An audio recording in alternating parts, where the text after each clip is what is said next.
Hi, it's Dave Robinson with crops.com, looking at a field that is across the road from the field that we looked at previously that had the oats and radishes and annual ryegrass on it. And it appeared we had a little bit of a drift, as we're seeing, at least over here, a fair amount of annual ryegrass and radish, but we're also seeing a lot of winter annuals.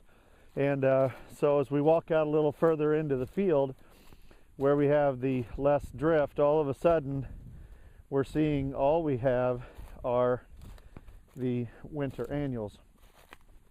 And I think we don't want to underestimate the value of cover crops, even when they're flown on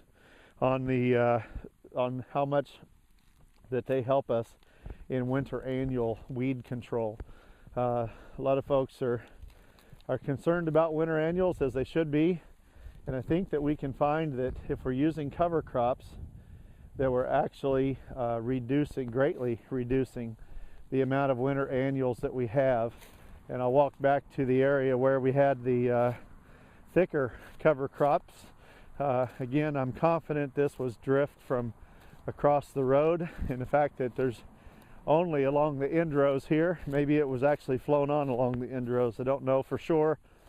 Did not talk to the farmer here. But as we get into having more and more cover crop, we have less winter annual issues. And I think that that's, even though it did not eliminate the winter annuals, we have more ryegrass here, more radish. There's some oats there as well. So yeah, I would say this is drift coming over from the other field. I believe the farms are owned by the same gentleman. Pretty confident of that. But less winter annual problems where the cover crop is, and certainly out in the field where there was little cover crop or no cover crop, a lot more winter annual problems. So I think that's one more benefit, one additional benefit that we don't talk about maybe enough, is we do get a better winter annual weed control when we have cover crops. It's not perfect here, but certainly a lot better. Dave Robinson, crops.com.